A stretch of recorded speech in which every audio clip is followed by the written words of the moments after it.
تپائی افسانہ بائے سنیا عمیر۔ کچھ لوگوں کا انداز بالکل اپنے ارد گرد کے ماحول سے میل کھانے لگتا ہے۔ جواد جیسے ہی ہسپتال کے دروازے سے داخل ہوا تو اس کے امپورٹڈ بوٹ سنگ مرمر کے چمکدار فرش جیسے تھے، دونوں میں ہی اپنا عکس دیکھا جا سکتا تھا۔ عملے کی کلف زدہ وردی کی طرح اس کا مہنگا سوٹ بھی بے داغ تھا، لیکن ہسپتال آنے والے مریض اور تیماردار پل پل مرض سے ڈولتی زندگی کی کشتی کو موت کے دہانے پر دیکھتے ہیں، جس سے ان کا وجود انکساری کا پیکر لگتا ہے۔ مگر جواد کی اکڑی ہوئی گردن میں کوئی لچک پیدا نہیں ہوئی۔ وہ روب سے قدم اٹھاتا ہوا آگے بڑھا۔ دیکھو، یقیناً یہ وہی ہے، کاؤنٹر پر کھڑی عورت نے ساتھ والی سے وثوق سے کہا، گویا جواد کے چہرے کی اکتاہٹ اور ماتھے کے بلوں میں اس کا نام پرویا ہوا تھا۔ سمینا بی بی کون سے کمرے میں ہے؟ اس نے مریضہ کا اصلی نام لیا۔ کاؤنٹر پر کھڑی عورت سوچ میں پڑ گئی تو جواد نے مریضہ کے مشہور زمانہ نام کا سہارا لیا۔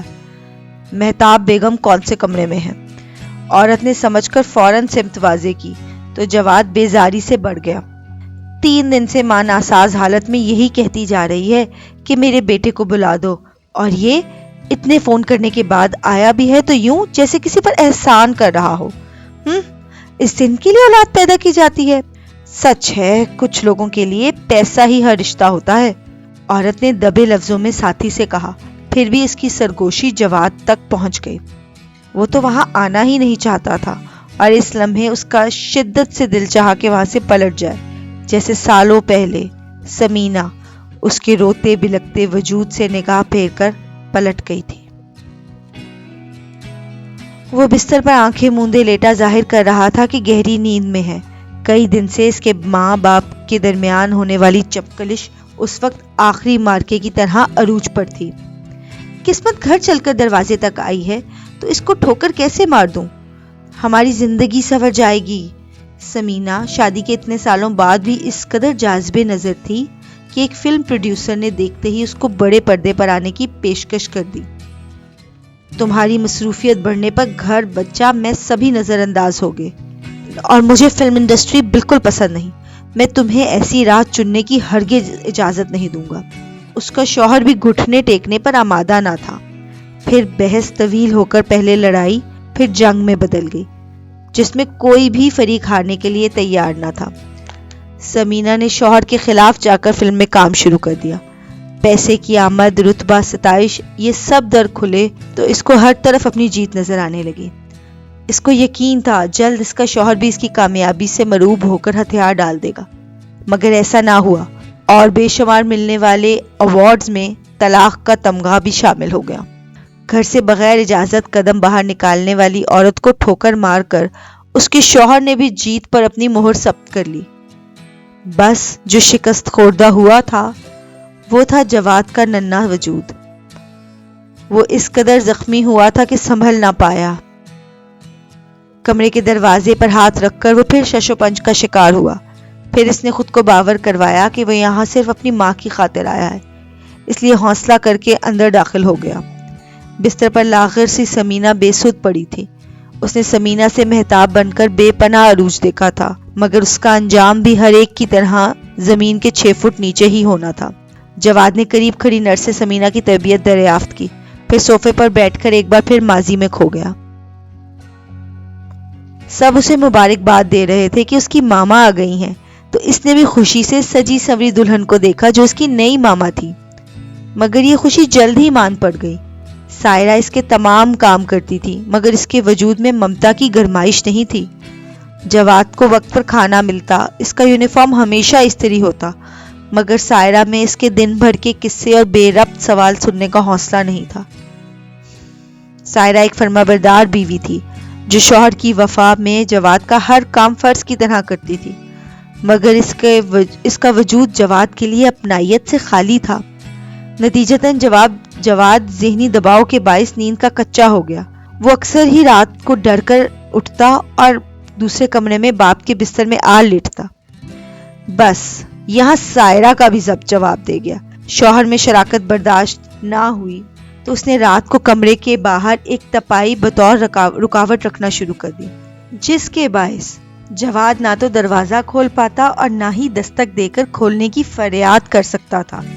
اس لیے وہ پلٹ جاتا اور سہم کر اکیلے ہی رات گزار دیتا۔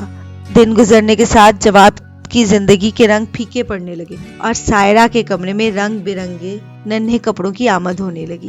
سب نے ایک بار پھر مبارکباد دینا شروع کر دی کہ جواد کی بہن آنے والی ہے، پر اس بار جواد نے کسی کا یقین نہ کیا۔ خوشخبریوں سے اس کا اعتبار اٹھ گیا تھا۔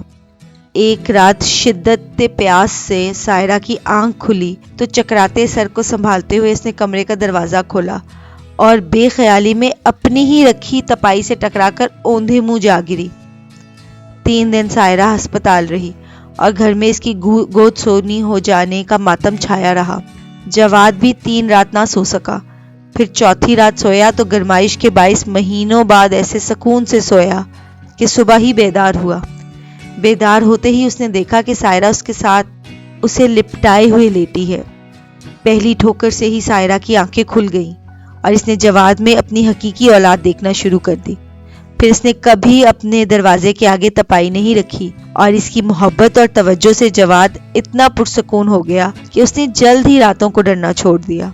یہ احساس کہ کبھی بھی اس کے قدم ڈگمگائیں گے تو اس کی ماں اسے سنبھال لے گی، جواد کو بلا کا پورا اعتماد کر گیا۔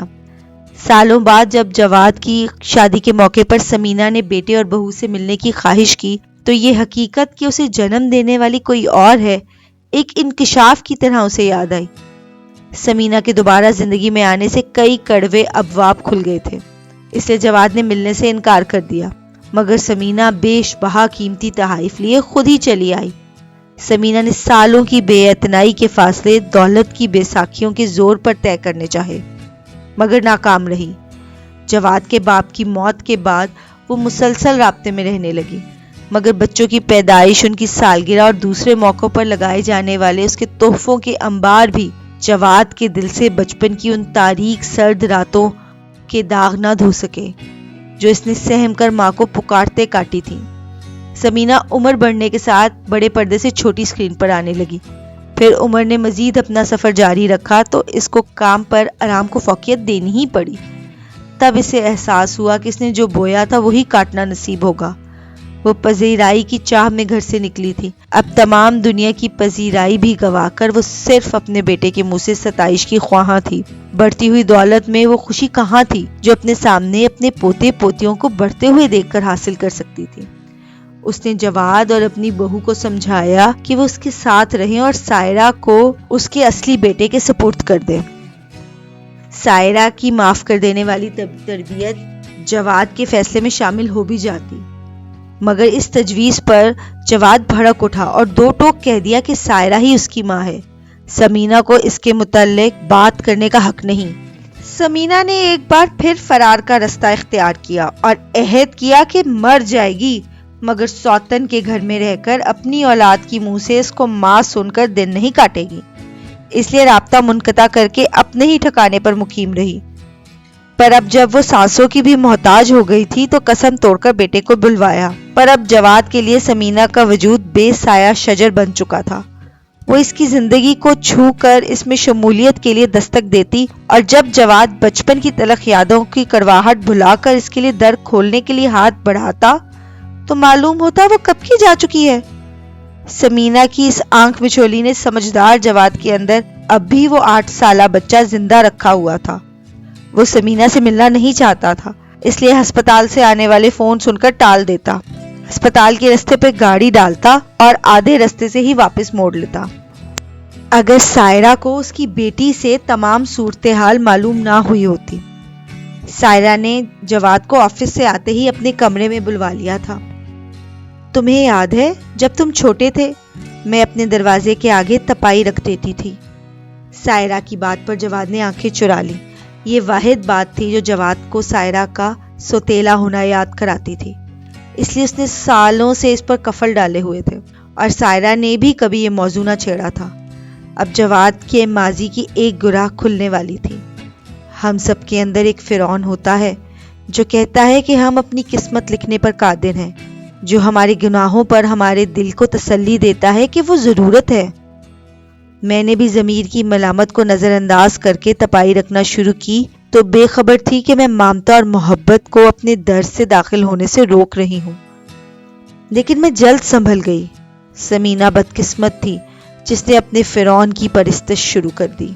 اس نے بھی گھر چھوڑتے ہوئے اپنے اور تمہارے بیچ ایک غائبانہ تپائی رکھی تھی تاکہ تم اس کے پاؤں کی زنجیر نہ بنو۔ بس اس نے تپائی ہٹانے میں بہت دیر کر دی، کیونکہ تپائی ہٹانے کے لیے جھکنا پڑتا ہے۔ ہم سب مسلمان ہیں، جھکے بغیر ہماری نماز ادا نہیں ہوتی، مگر انکساری اس کے عمل سے روکنے کے لیے ہماری انا کس طرح ہمارے بیچ آ جاتی ہے۔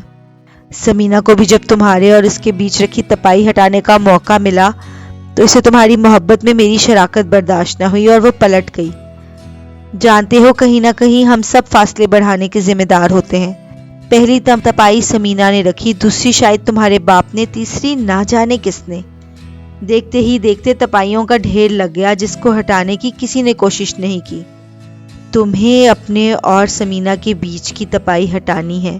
تم سزا دو گے تو یہ لوہے کی سل بن جائے گی جو تمہیں آہستہ آہستہ قید کر دے گی۔